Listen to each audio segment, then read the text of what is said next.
Que le Seigneur bénisse chacun de vous au nom puissant de Jésus-Christ. Je salue chacun pour le fait que vous êtes toujours là pour suivre un nouveau numéro de votre émission Décryptage.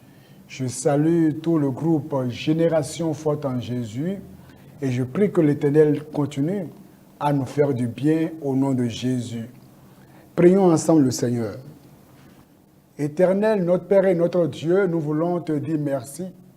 Nous voulons te prier, Père éternel, de nous parler encore. Seigneur, tu as forcément un mot à dire à quelqu'un. Tu as quelqu'un à encourager, quelqu'un à réconforter. Tu as une parole spécifique, ô Dieu, à dire à quelqu'un. Permets, Seigneur, que cette personne puisse écouter ta voix et non la voix d'un homme. Et que, Seigneur, sa vie ne soit plus la même au nom de Jésus. Merci, Seigneur. Au nom de Jésus, nous avons prié. Amen. Je suis votre serviteur Carlos Wakande et le thème que nous voulons aborder aujourd'hui est à l'épreuve de la foi. À l'épreuve de la foi. Dans le livre de Jacques, chapitre 1, au verset 2. Mes frères, regardez comme un sujet de joie complète les diverses épreuves auxquelles vous pouvez être exposés, sachant que l'épreuve de votre foi produit la patience. Mais il faut que la patience accomplisse parfaitement son œuvre afin que vous soyez parfaits et accomplis sans faillir en rien. Donc, le verset 2 dit « Mes frères ». C'est pour dire que l'Éternel Dieu, par cet enseignement, est en train de parler à ces personnes qui peuvent être appelées des frères en Christ ou des sœurs en Christ. Des personnes dont la vie a été changée, des personnes qui, à un moment de leur vie, ont reconnu qu'elles étaient des pécheresses et ces personnes ont pris la décision de suivre le Seigneur. Des personnes qui ont reconnu leur péché et qui ont pris la décision de suivre Jésus-Christ. C'est à ces personnes que le Seigneur est en train de parler aujourd'hui. Ce n'est pas simplement des religieux, des personnes qui sont dans l'église, qui peuvent dire qu'elles sont baptisées, confirmées, des personnes qui ont le titre mais qui ne sont pas nées de nouveau, des personnes dont le nom n'est tout simplement pas écrit dans le livre de vie. Non, ce message est adressé aux frères. Il dit, mes frères, regardez comme un sujet de joie complète les diverses épreuves auxquelles vous pouvez être exposés. Vous savez, lorsque vous donnez votre vie à Jésus et que vous voulez aller au ciel, vous soupirez à atterrir au ciel, eh bien, comprenez que la voie n'est pas facile. La voie n'est pas du tout facile. C'est une voie qui est jonchée d'épreuves, une voie qui est jonchée d'épines, une voie qui est jonchée de difficultés. Et lorsqu'on parle de la foi en Dieu va au-delà de la simple croyance en Dieu. Et dans Jacques chapitre 2 au verset 19, Jacques 2 verset 19, tu crois qu'il y a un seul Dieu, tu fais bien. Les démons aussi le croient et ils tremblent. Parce qu'aujourd'hui, plusieurs disent, oh, moi je crois en Dieu, hein? Moi je crois en Dieu, moi j'adore un seul Dieu. Et chacun dit qu'il croit en Dieu, qu'il adore Dieu. Et chacun dit qu'il adore Dieu à sa manière. Moi je crois que Dieu existe. Oh, moi en tout cas, je crois que Dieu existe. Et nous pensons que nous faisons une chose particulière en croyant simplement que Dieu existe. La Bible nous dit ici que même Satan et les démons croient que Dieu existe. Le fait que Satan croit que Dieu existe ne change rien par rapport à son sort. Le fait que les démons croient que Dieu existe ne change rien par rapport à leur sort. Donc toi aussi, le fait de proférer que tu crois que Dieu existe de manière vulgaire n'est pas la chose qui impressionne Dieu. Donc, La foi en Dieu, ça va au-delà d'une simple croyance en Dieu. Quand nous parlons de la foi en Dieu, conformément à la parole de Dieu, c'est le fait de croire, oui, que Dieu existe, mais aussi de croire que Jésus est le chemin par lequel on a accès à Dieu. Il y en a qui pensent que le fait de dire Dieu, Dieu, Dieu, ça suffit. Et l'autre dira là-bas que pour avoir accès à son Dieu, lui, il adore les pierres, l'autre dira qu'il adore les fers, l'autre dira qu'il adore l'arbre, et chacun pense pouvoir avoir accès à Dieu par le moyen qu'il veut. Eh bien non, quand nous parlons de la foi en Dieu, nous parlons du fait que l'on a accès à ce grand Dieu uniquement par Jésus qui a tracé le chemin vers le ciel par son propre sang qui a coulé à Golgotha. Quand on parle d'avoir foi en Dieu, l'implication est que vous croyez à la parole de Dieu, la Bible, les 66 livres de la parole de Dieu, vous croyez à la Bible. Ce n'est pas dit que moi j'ai foi en Dieu, mais la parole de Dieu là, bon, il y a des parties là où vraiment je n'aime pas trop qu'on me lit ça. Je n'aime pas les parties où on parle de jugement. Je n'aime pas les parties où on parle de sentence. Je n'aime pas les parties où on parle de versets. Mais moi, j'aime beaucoup les psaumes. Moi, j'aime beaucoup lire les psaumes. Moi, j'aime les psaumes. Moi, j'aime les versets où il y a les versets mielleux. Je serai là, tu seras la tête et non la queue. Oui, c'est ça que j'aime. Non, la foi en Dieu, c'est le fait de prendre en compte toute la parole de Dieu sans rien négliger. La foi en Dieu, c'est le fait donc d'obéir à la parole de Dieu. Il ne sert à rien de dire, j'ai foi en Dieu, j'ai foi en Dieu.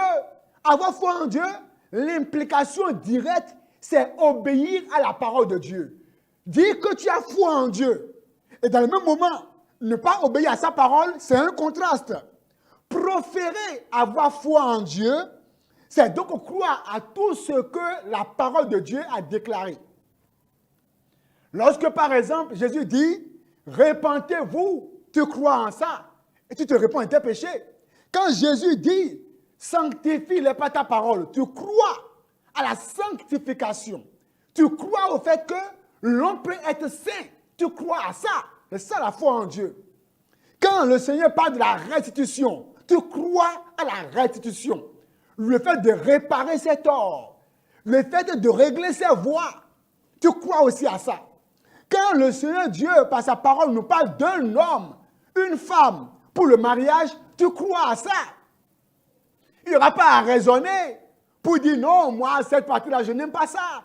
On peut marier 2 femmes, 3 femmes. Non, un homme, une femme. Quand quelqu'un a foi en Dieu, il obéit à ça. Quand on a foi en Dieu, quand le Seigneur nous dit qu'il y a un jugement qui approche, on croit à cela. On croit au jugement qui arrive. Un jugement qui arrive à grands pas.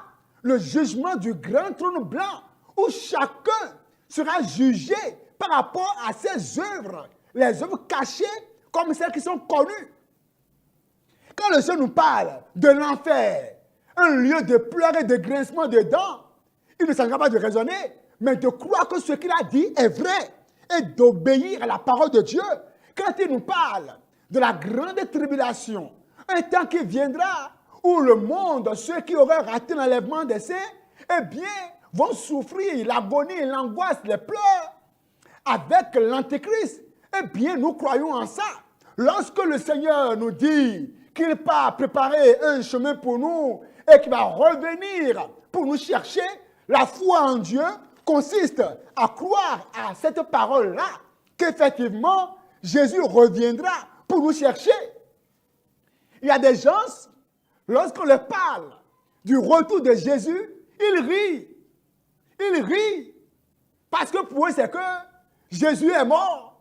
Pour eux, c'est que Dieu a créé le monde, mais Dieu est mort. Eux, ils ne croient pas à la thèse du créationnisme.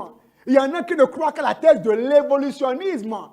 Et au nom de leur philosophie, au nom de leur connaissance, au nom de leur bagage intellectuel, au nom de leur diplôme, au nom de leur avoir en compte bancaire, au nom de leur beauté, au nom des relations qu'ils ont dans ce monde, au nom du fait, ils osent aller contre la parole de Dieu et raisonner par rapport au fait que Jésus a dit « je reviendrai ».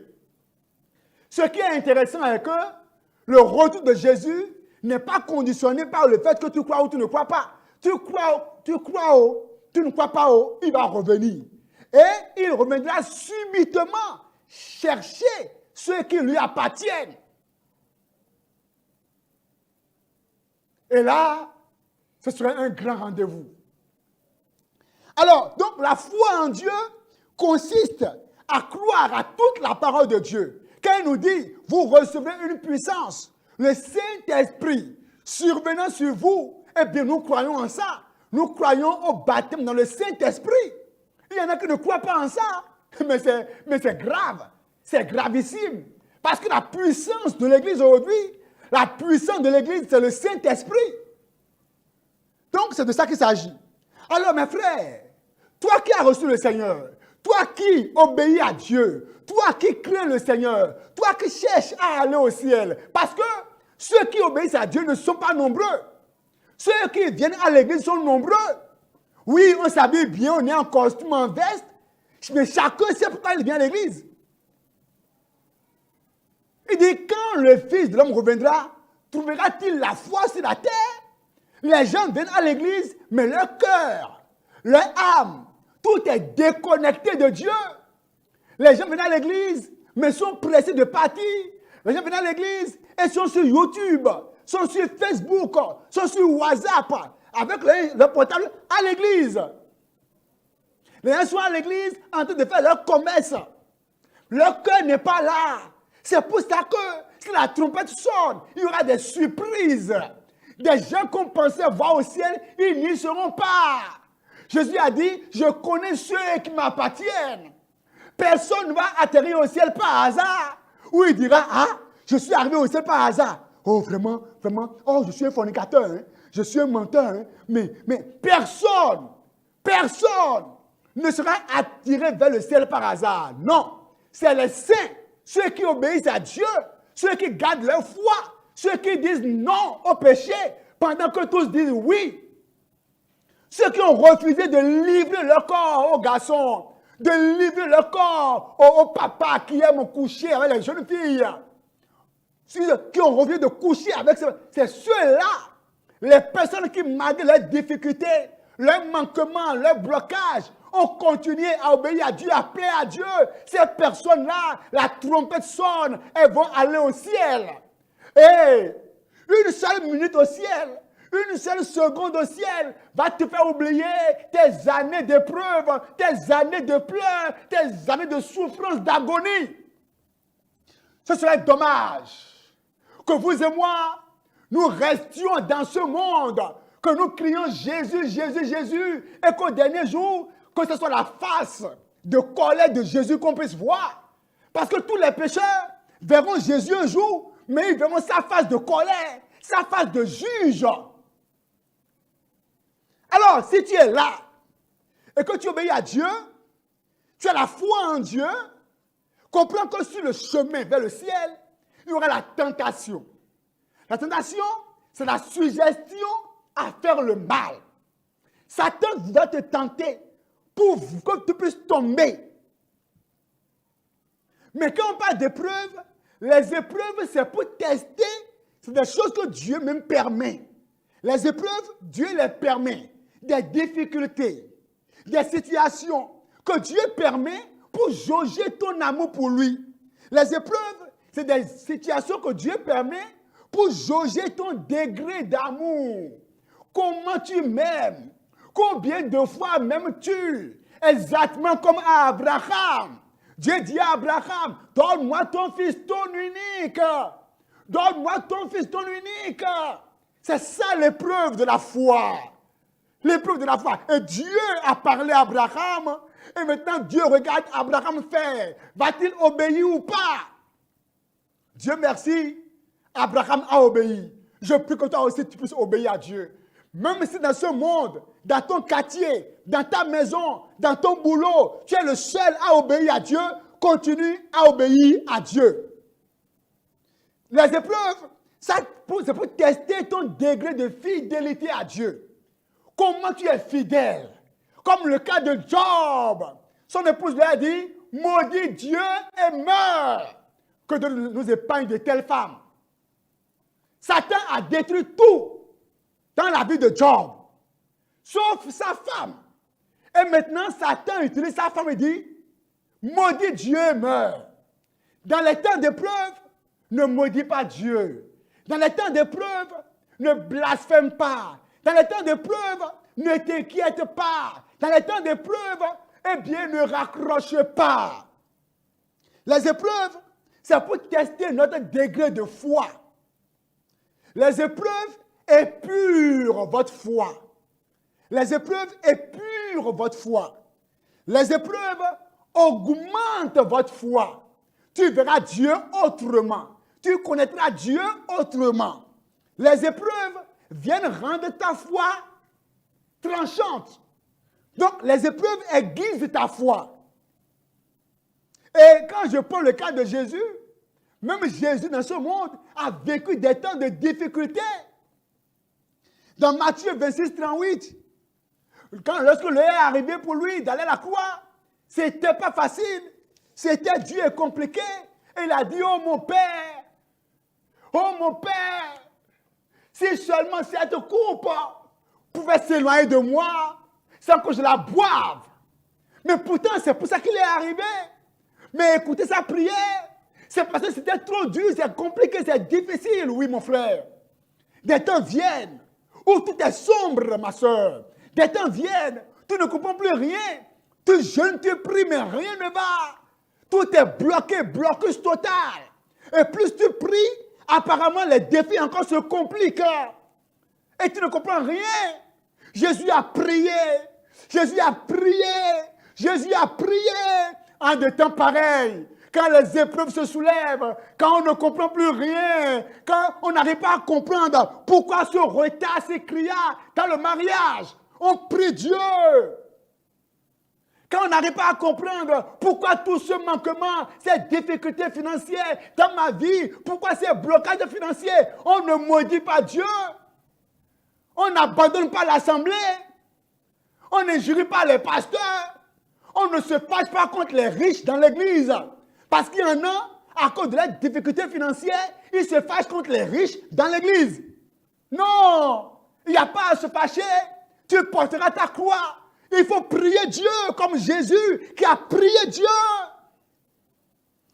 En temps de maladie, maladie qui est entêtée, maladie opiniâtre, il n'y a pas à chercher des recours chez les féticheurs, chez les grigrisseurs.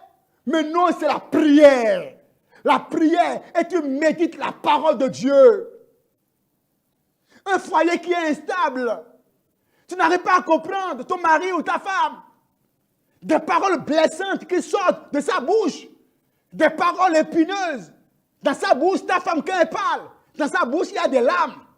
Il y a des épines. Il y a des aiguilles. Des sortes de bouteilles. Des paroles amères qui déchirent ton cœur. Il n'y a pas à penser au divorce. Il faut aller devant Dieu et prier Dieu. Il faut éviter les mauvais conseillers pendant les temps d'épreuve. Il faut continuer dans la communion avec Dieu. Il faut se confier à Dieu.